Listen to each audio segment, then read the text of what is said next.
Hello everyone and welcome to the Merge Tech. In this video we will create a memory game. So it's basically a match 2 game where you have to match two cards. Okay, so let us see if we can find the match. So yes, these two books they have matched, and once you match they will retain here. So if they don't match they will disappear back again. So we will be creating this completely using vanilla JavaScript, HTML and CSS. I hope you are excited and let us get started. So first create a new folder on your desktop and name it memory game. Now open up your favorite code editor. So I recommend using VS Code because it has a lot of features included. Now simply drag this folder inside your VS Code like this, and it will open up the sidebar as well as it will load the folder. Now we are free to create the files that we want for our project. So I'll first create index.html, which will hold our basic user interface for the game, and then we'll have style.css, which will hold our CSS code, then script.js at last, where all our logic for the game will be here.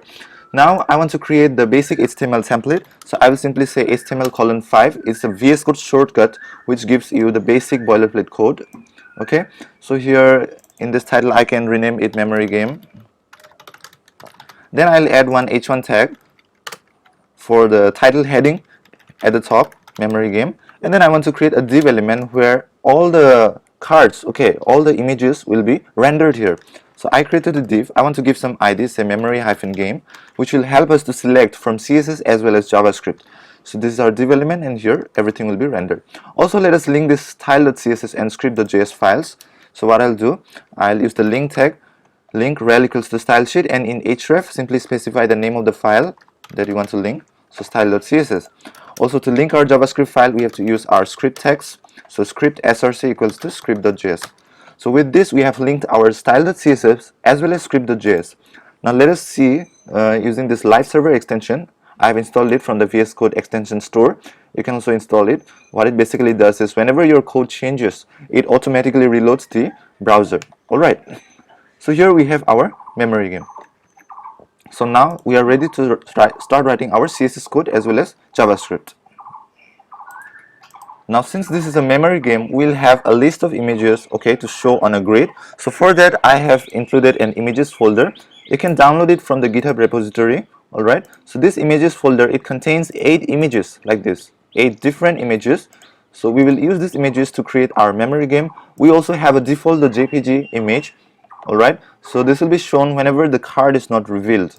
Alright, so first what we'll do, we'll go back to our script now. Alright, and here we will select this div element and we'll try to render all these 8 images. So I'll first create an array. I'll say source images like this.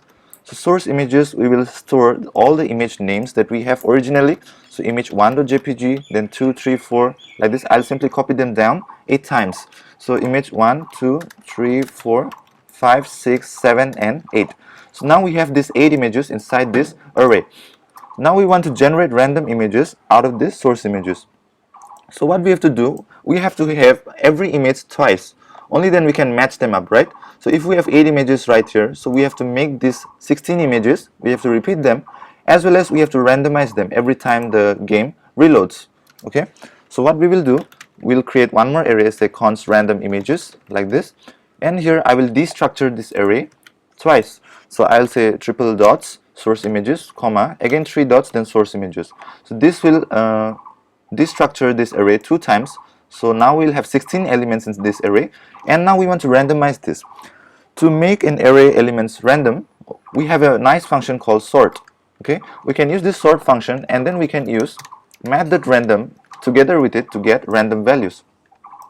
So what I want to do, I want to wrap this first, file view. I want to wrap up the appearance, edit. Okay, it's zoomed too much. So here math.random, we can use math.random, and then whatever value comes out of random, you know that it's between 0 and 0.9. okay, it's between 0 to 1, so it's a fractional value. So we'll say if it's greater than 0.5, basically it has a 50-50 chance of being greater than 0.5. so if it's greater than 0.5 we can return 1. Alright, so which means A will come after B. Otherwise we can return -1, which means A will come before B. So in this way we can randomize these values. So we can also console log to see what we have here inside this random images array. So when we console log, we should see the output. So now whenever we reload this here memory game, we should check our console and we should see an array here. Let me zoom it up. You can see an array of 16 elements right here, and all of them are random. If I reload them again, you can see that it again gets random again and again, and you can see every image has the same value somewhere. So basically we have repeated them, so each image item, they exist twice in this array. Now we have to render this array in the form of grid. Okay, we have to display these images here, so let us do it. So what we will do, we'll go back to our script.js file, and here we will run a for loop for all these random images. We'll run a for loop. So what we will say, for let random image of random images, like this. We'll run a for loop. Then also we have to select this memory game element here so that we can render these images inside this. Right, so we have to render the cards. So what I'll say, document.querySelector, we will use this function here to select this element, this memory game, and I want to store this in a variable. So I will say container. You can put any name here. You can say container, you can say game container, like this. So now whenever this loop runs, what we want to do, we want to say game container.innerHTML.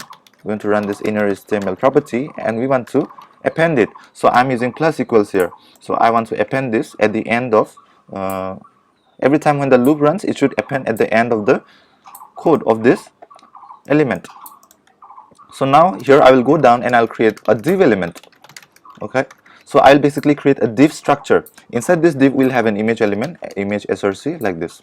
And also you can see I have used backticks here. It's called template strings. It's a modern JavaScript feature which allow you to dynamically inject a variable value. So in this src, I simply want to put this random image. And as you know, here we have just stored this image name. We have not stored the image path. So the image path will be images slash the image name. So here we have to specify the path. So we have to say images slash then the random image value, which will come from this loop. So with this, if we check the browser output, it should show us all the list of images. You can see it auto reloaded because of this live server extension. Okay, so now what I want to do, I want to go back to style CSS, and now here I want to add the styling to create the grid format for our game. So I will use hash, just check the name, ensure the name, what's the ID is. So memory game, simply write this hash memory game to add styles for this element. So I will use display grid property. So with this I can leverage the grid feature of CSS, which will allow us to create the grid structure. So I'll say grid template columns. So you have grid template columns, then I want to repeat it 4 times. Basically we want to have 4x4 grid. So I will write repeat 4 like this, 1 for columns and 1 for rows. And whenever we reload this, you should see some kind of grid structure. Now the problem is that the images are too large. So what we can do, we can restrict these images. Okay, so we can make it max width or height. We can give some height or width. I'll just give width 100% and also height 100%. So let us see what happens whenever we do that. You can see they are now following this grid structure. Also the element is too large, this parent element, so we can simply reduce this parent element size by reducing the width. We can say width to be 560 or 570 pixels. Okay, whenever I save this, you can see now it's much smaller and it looks much better now. Let me also open up the console on the right side now instead of on the down side. So it's like this now, but you can see the image ratio is not looking good. So we can use a property called object fit cover. So when we use object fit cover, the image ratio properly adjusts itself, so it looks good now. So we have all these images. Also, if you want some gap between these images, you can use the gap property. I can say gap 5 pixels, so there is a nice gap between each of these images. Now we are ready to click these images and turn them whenever we want to reveal the images. For that we have to add the logic, as well as also one small thing here in image we want to add the hover code. Basically when we hover over them, it should be slightly transparent, so we will add opacity property 0.6 like this, and we want to add some transition 0.3 seconds. So in 0.3 seconds this opacity will be there, as well as we want to add cursor pointer. So with this, all our styling, all our CSS, we are done with it. We don't have to add any more CSS here. Now the main part is to use JavaScript, and let's start with it. Now we can see that the images, all of them are being rebuilt right now, but whenever we reload, we can see that they are random, right? Whenever we reload, all of them are random, but all of them are revealed right now. We don't want to do that. What we want to show, we want to show a default image, and only on clicking they should be revealed. So I have also included a default JPG here inside this images folder, which you can download from GitHub. So what we want to do, instead of random image, I want to store the default image name. So I will say const default image. So default images default.jpg. So simply the image name I have stored here. So instead of random image, I want to show the default image for the entire array that we have. So let us go back to our browser. So we can see this is our default image. The problem is that the height of the default image does not look good. So let us see what's the problem here. So we have only given width 560 pixels on our memory game. We also want to give height of 560 pixels so that it's fixed width and fixed height. Okay, now it looks good. Now whenever we click this default image, we want to first reveal this image. Alright, so to make this possible, we have to add event listeners at the end of this loop. Okay, so after we have added all these elements, we want to add an event listener. Okay, so we want to add event listener for all these images. So let us give some class in this image so that we can select all these images which have been created. So I will say image card.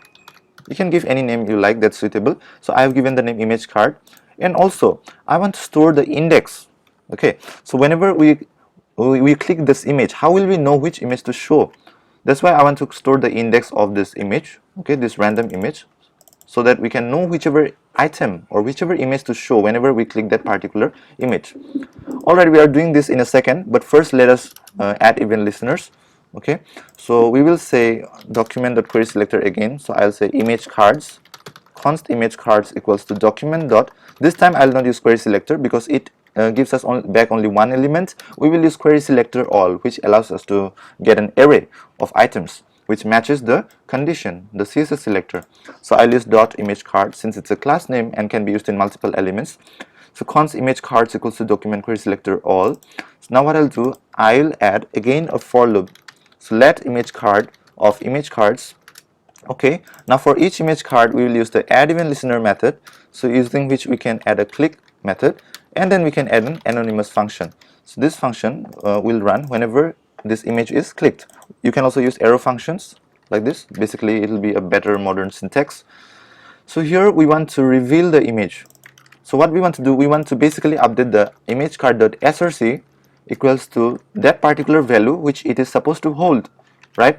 So that's the thing. How to do that, we have to store the information in our image element. Okay, so we have to store the information that which image it is supposed to show. Okay, so for that we have to create one array. So I'll say maybe counter. Let's say counter. It starts from 0 basically to store the index.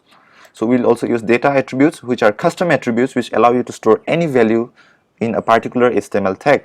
So we have to use custom attributes. So what I'll say, I'll use data hyphen idx. Idx means index. You can use any value like data, count, data, image. You can also store image URL, but here we just want to store the image index. For later comparison also it will help us a lot. So I'll use data idx. So whichever attributes that start with data hyphen, it's called a custom attribute. So you can add your own attributes like this in HTML, but this src class, these are inbuilt attributes, but these are custom attributes. So in custom attribute we will just store this index, this counter index. So I will store here counter, and after this we will increase the counter by 1 every time. Okay, so now whenever we see this by inspecting on our Chrome, right click inspect, you should see 1 minute. Let me scroll down. You can see every image has one index now, 3, 4, starting from 0. Alright, so we can use this information whenever the image card is clicked. We can use this information to display the random image. So what we'll do, whenever this image card is clicked, we want to update the image source property img src. Now how will you get access to this value for this particular image which was clicked? We simply have to use .dataset on whichever DOM element you have selected. Here you have to use .dataset, then simply the name of this custom data attribute, which is idx. So with this we'll get the index of this random image. Now we can use this array, random image array, to get the value of the data value, basically which image name we want. So this is how we can get the image name. And now simply we have to append the images slash path And now let us make this a template string, and then we have to dynamically make this value. So this image card src will be updated to images slash then whichever random image based on the index that we have stored. So now it should show the image whenever we click on it. You can see now the images show up whenever we click this card, correct? So now we are just able to reveal the image on click of this default image, right? So now we should be able to match them up. If the image name is same, okay, if any two image name is same, then it should match up. Otherwise it should disappear back after the second click. It should disappear, right? So it should disappear after second click if the image names are not same. So let us go back to our JavaScript code. So what I'll do in this event listener, so whenever we click this, we have to store certain values. For that we have to create few variables to track some of the values. So we have to store the first image name that was clicked. So first image name that was clicked will be stored in a variable.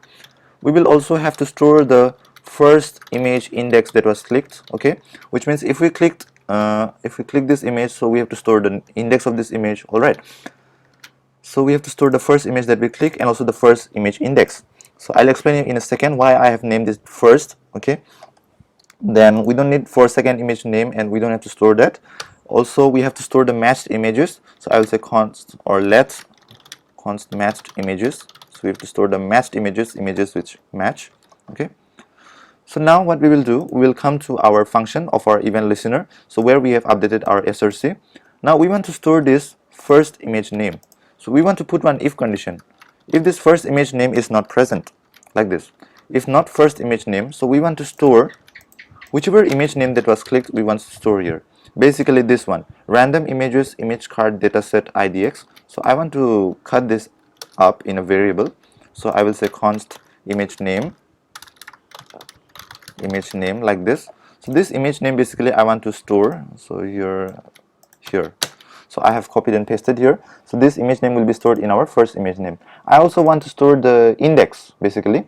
So whichever index is there, we also want to store this. This will be required for comparison, okay.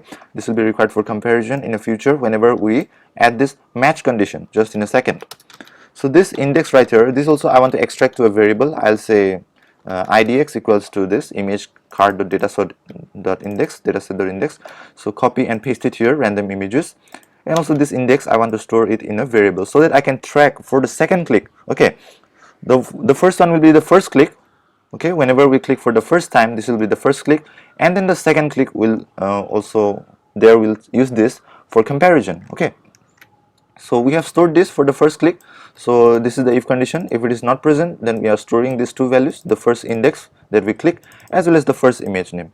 Now we will have an else condition.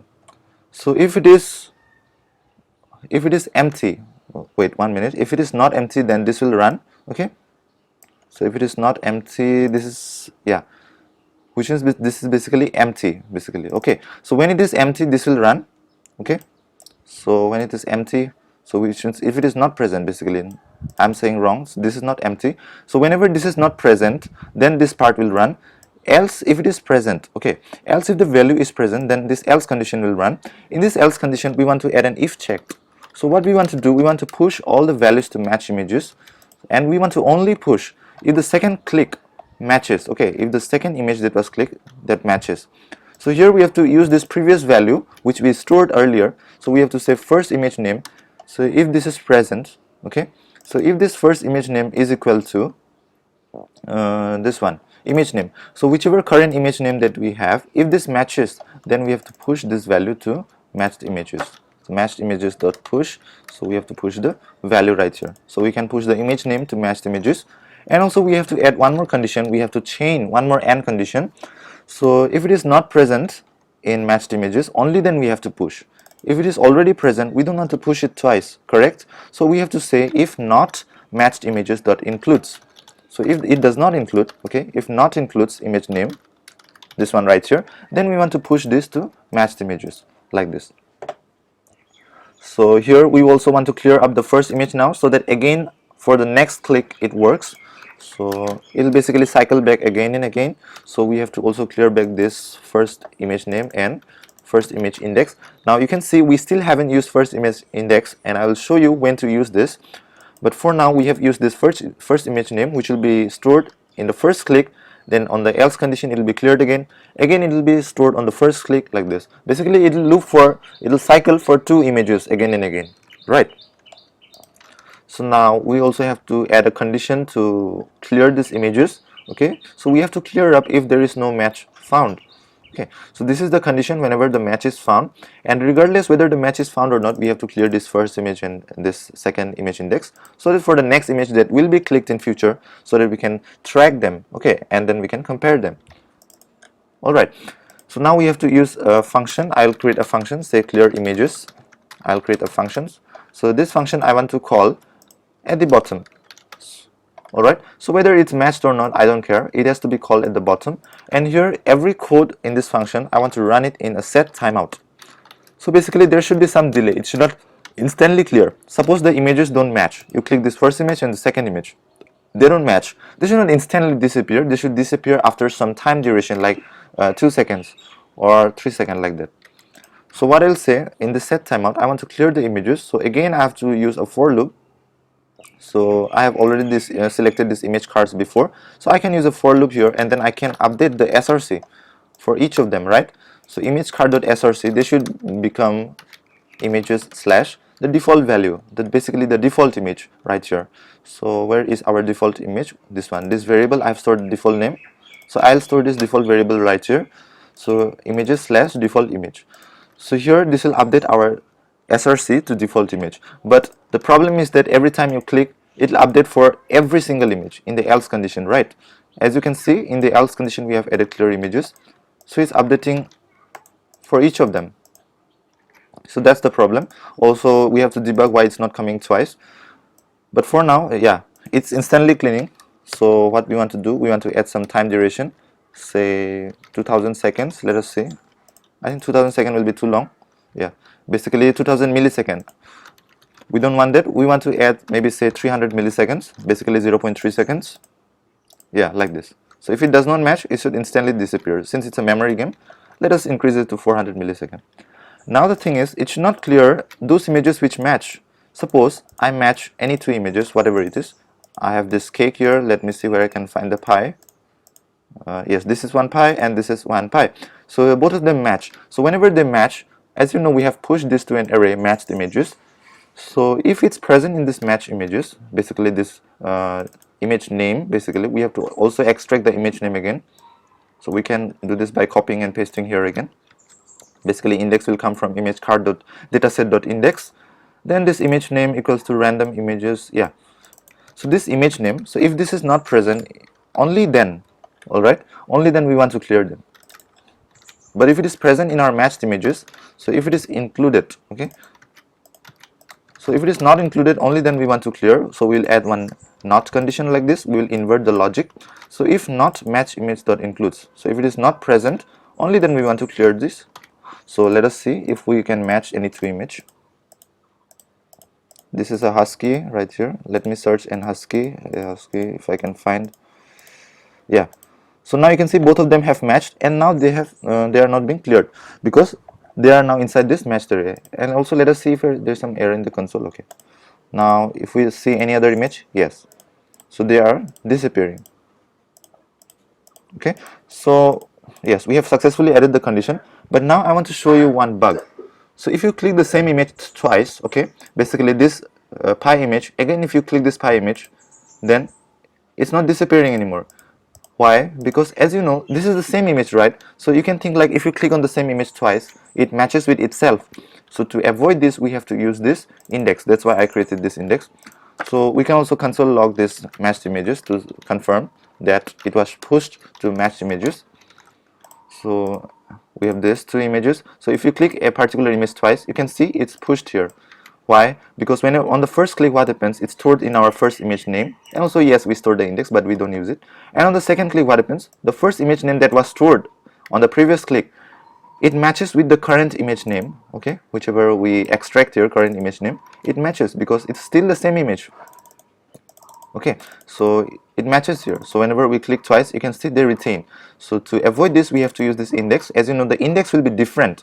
Okay, the index will be different because They should be different. They should not be the same index. Whenever we click twice, we don't want it to be the same index. So let us compare this index. So whatever index was stored here, we also want to add one more AND condition. So first image index, which means the previous index that was stored, which is of course cleared down here on the second click. So if first image index, it matches with the current index of the second click, this one. So if it matches, so it should not match, okay, it should not be equal. So whenever the indexes are not equal, basically they should be from two different places, only then we will push to the match images. So now let us click twice, it disappears. Click twice, it disappears. So that's the expected behavior. So now if you click any two other images that matches, so then we should see an array output. This is one husky. Let us see where we have another. Yes, right here and here. So now you can see these two images are matched and they have been pushed to the images matched images array, and then now these clear images won't clear this if it is matched.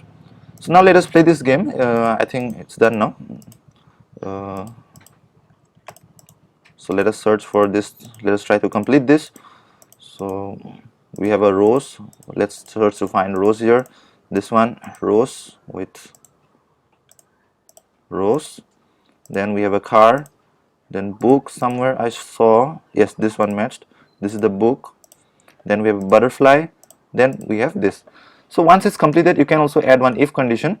Basically, if you want to add, I leave it to you how you can add this condition. Basically, you have to add in this clear images. Also, you can add, okay, here, because since this is run every time, or also you can add this below. Okay, so if match images dot length, okay, if match images length matches with the source images dot length, which means basically whatever match images are there, all of them have been matched. So if the length is equal, then you can add an alert, and then you can create one function which will basically restart the game, which will basically clear all the images, which will clear the first image, this index, as well as the match images will also be cleared to empty array. Okay, and also it will randomize again this array, then you can restart the game. So thank you for watching, and I hope you like this video, and subscribe this channel if you want to see more.